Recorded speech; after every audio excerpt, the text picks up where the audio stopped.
Hey guys, this is Alexis Knight, your no-nonsense guide through the chaotic world of real-life crime. This is Under the Influence. This is a special series that I am doing about people that get mentally manipulated. Today we're going to dive into a case that, on the surface, seems like an open and shut case of delusion. But it's much more than that, and that is what the Under the Influence series is about, okay? There are a lot of crimes out there. We talk about crimes. It's just that who actually is responsible when one manipulates another or a group manipulates another? This whole idea of mental hijacking. Who ends up responsible? And even if someone commits a crime, are they too a victim if they have been manipulated? That's what we're looking at. And we are going to look here at the murder of Kim Wall. Now, this crime shocked the world, okay? Not just because of its brutality, but because of who committed it.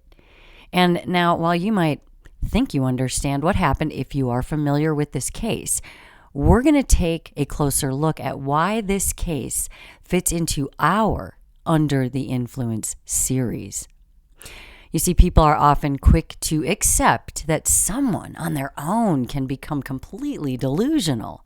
We're okay with this. We accept this. We put them away and we are done with it. But the struggle comes when the influence comes from someone else. But why is that? We are going to get into it. This is going to be a 3-part series. This is part 1 of 3. Don't miss a part. You got to get it all. Otherwise, how are you going to get the point, right? All right, let's get going. First, we're going to take a look at the public persona of Peter Madsen. Peter Madsen was the kind of person people admired. A self-made inventor, an engineer, an entrepreneur. He was known for his ambitious projects, including building submarines and planning space missions. Madsen was charismatic, eccentric. He was seen as a visionary, the kind of person who seemed larger than life. But as we often find in these stories, the public persona was just a facade. Beneath the surface, Madsen harbored dark fantasies and violent tendencies. He was obsessed with control, not just over his machines, but over people. This obsession would eventually manifest in the most horrific way possible when he crossed paths with Kim Wall, a Swedish journalist known for her fearless reporting and her dedication to uncovering the truth. Let's look at Kim Wall for a minute. The last interview. What's up with that?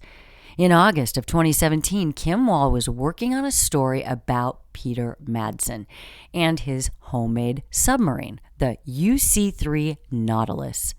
She had arranged to interview him on board the submarine, and on the evening of August 10th in 2017, she did join him for what should have been a routine interview. But that night, Kim Wall, she would not return home. Madsen was the last person to see her alive. When the submarine failed to return as scheduled, a search was launched. Madsen was eventually rescued from the sinking vessel. But where was Kim? She was nowhere to be found. Now, his initial story was that he had dropped her off safely after the interview. But as the investigation continued, his story changed. It changed multiple times, becoming increasingly suspicious. So as the investigation intensified, it became clear that something horrific had happened on board this submarine. Madsen eventually admitted that Kim had died on the submarine, but he claimed this was an accident. The evidence, however, told a very different story. Kim's dismembered body was found in the waters off the coast of Denmark, and the cause of death was determined to be blunt force trauma. The evidence pointed to a premeditated murder, a calculated act driven by Madsen's twisted desires. He had lured Kim into the submarine, and he had the intent to kill her, of course, and his actions were meticulously planned and then executed. This was not a crime of passion or a spur-of-the-moment decision, so they said. This was the result of Madsen's deep-seated delusions and his need to act out his own violent fantasies. Now, here's where this case gets interesting in the context of this series, Under the Influence. When we look at Peter Madsen, we see a man who is driven by his own delusions. And that is something people can accept. Pretty much. Usually people say, oh, that's a shame. Oh, that sucks, right? They seem to be able to understand that someone else, might lose touch with reality all on their own and commit a crime because of it. However, when we start talking about cases where someone is driven to commit a crime because of someone else's influence, this is where we get the pushback. People in general just find it harder to believe that this person could be so mentally hijacked by this other person that they would do something completely out of character. Yet we all see it happen every day. It's just hard to put together. So why is that? Why are we more comfortable with the idea of self-delusion than with the concept of external influence? Is it because we like to believe we have control over our minds, that we're not so easily manipulated? We would never be a criminal, right? Or is it because acknowledging this power of influence forces us to confront uncomfortable truths about our own susceptibility? Now, in this first part of this particular series with Kim, we've already started to explore the public and private sides of this. And the public and private sides of Peter Madsen, just one person. But this is important because this is one man who all on his own allowed his delusions to drive him to commit an unspeakable act. Now, as we continue this series into this story, we are going to get deeper into cases where external influence plays a critical role in criminal behavior. And we're going to challenge the idea that delusion is only self-generated and explore why society struggles to accept the power of influence in crime. So as you listen to the rest of this story, keep all of this in mind, and think about how we perceive delusion and this influence.